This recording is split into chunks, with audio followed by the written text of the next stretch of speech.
রাজ্য জুড়ে ইটের সিবিআই হানার কোনো প্রভাবই পড়বে না লোকসভা ভোটে। সোমবার বীরভূমের শেউরের কোমা গ্রামে এসে এমনই মন্তব্য করলেন ফিরহাদ হাকিমের কন্যা প্রিয়দর্শিনী হাকিম। রাজ্য জুড়ে তৃণমূলের মহিলা সংগঠনের পক্ষ থেকে পাড়া বৈঠক কর্মসূচি নেওয়া হয়েছে। সেই কর্মসূচির জন্য এদিন কোমা গ্রামে এসেছিলেন প্রিয়দর্শিনী। সেখানেই সংবাদ মাধ্যমের কাছে ওই মন্তব্য করলেন তিনি। এদিন ফিরহাদ কন্যাকে হাতের কাছে পেয়ে বৃদ্ধ ভাতার দাবি জানিয়েছেন অনিল কুমার বৈদ্য নামে এক ব্যক্তি।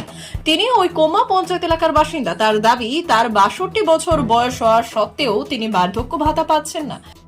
প্রিয়দর্শিনীও ওই ব্যক্তিকে আশ্বস্ত করেন। এরপরে আমাদের রাজনৈতিক অভিভাবক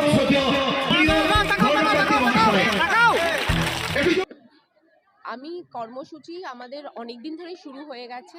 আমরা পাড়া বৈঠকগুলো করছি, যেখানে আমরা পাড়ায় পাড়ায় গিয়ে মহিলাদের সাথে আমরা কথা বলে নিচ্ছি, আমরা জেনে নিচ্ছি ওনাদের কি কি অসুবিধা আছে, আর দিদি যা যা প্রকল্প করেছে। তারপরে আমাদের মনে হয় না আমরা মহিলারা অত বিশ্বাসঘাতকতা কখনো করতে পারি যে দিদি যা যা দিয়েছে তারপরে আমরা কখনো কোনো জিনিস নিয়ে আর কিছু বলতে পারি। তো আমরা সবাই মিলে একসাথে হয়েছি, একত্রিত হয়েছি একটু আমরা আমাদের নিজেদের মধ্যে আলোচনা করে নেওয়ার জন্য। আমরা সবাই 2024-এর নির্বাচনের দিকে আগিয়ে চলেছি, আর সেই জন্যেই এইসব মিটিংগুলো আমাদের সারা বছরই হতে থাকে। ইলেকশন হোক ইলেকশন না হোক, সেটা একটা কর্মসূচি বলেছে মহিলা কংগ্রেস থেকে, তাই জন্য এখানে আরও আসা হলো। জেলার দায়িত্ব পেয়েছেন রাজ্য থেকে, কিভাবে পালন করা হবে? জেলার দায়িত্ব পেয়েছি রাজ্য থেকে নির্দেশ, এরকম না। এখানে জেলার দায়িত্ব ব্লকে ব্লকে সবাই আছে। আমি নিশ্চিতভাবে state secretary West Bengal Trinamool মহিলা কংগ্রেসের। সুতরাং যেহেতু আমি স্টেটে আছি, সেখানে আমি যেহেতু রাজ্য, এর আগে নিশ্চয়ই মুর্শিদাবাদও গেছিলাম, আবার মুর্শিদাবাদ সব জায়গায় যাচ্ছি। যেখানে যেখানে দিদিরা আছে, দিদিরা যখন ডাকবে, যেখানে ডাকবে, যেভাবে সম্ভব হবে নিশ্চয়ই আসবো সে পাশে দাঁড়াবো। কেন্দ্রীয় সংস্থা একের পর এক যেভাবে হানা দিচ্ছে, প্রভাব পড়বে দেখছেন? আমার মনে হচ্ছে না, কারণ আমার মনে হয় মানুষ সব বোঝে।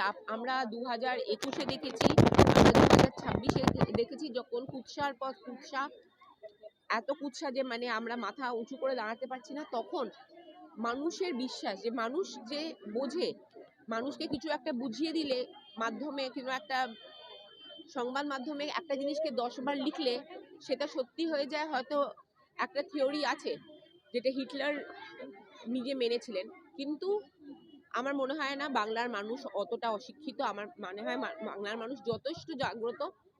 ওনারা নিজেরা চারিদিকে যে উন্নয়ন হচ্ছে, মানুষের পাশে তৃণমূল কংগ্রেস সবসময় দাঁড়িয়ে আছে, সেটা দেখছে, আর তার ভিত্তিতেই নির্বাচনটা হবে। ওনাকে আমি জানাইলাম আমার ৬২ বছর বয়স, আমি এখন 1 পয়সা বেকার ভাতা পাই না। ঠিক আছে, উনি কি বললেন? উনি বললেন ঠিক আছে, আমি দেখছি হবে।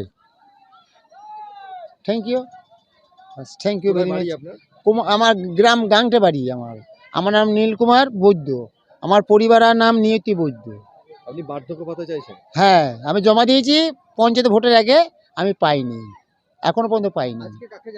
আমার ওই দিদি এসছেন, ওনাকে জানাইলাম। উনি বললেন যে আমি দেখছি, আমি পাঠিয়ে দিদি বলতে কি নিয়ে প্রিয়দর্শিনী দিদি? হ্যাঁ হ্যাঁ হ্যাঁ, উনাকেই বললেন। অত তো আমি নাম ফাম জানি না, আমি গরিব মানুষ, বুঝতে পারছেন তো। আমরা পাই ধরে কুকুর, আমরা খেটে খাই, এইটাই আপনাদেরকে সমর্থন জানাইলাম। আমার নাম নীলকুমার বৈদ্য, আমার পরিবারের নাম নিয়তি বৈদ্য।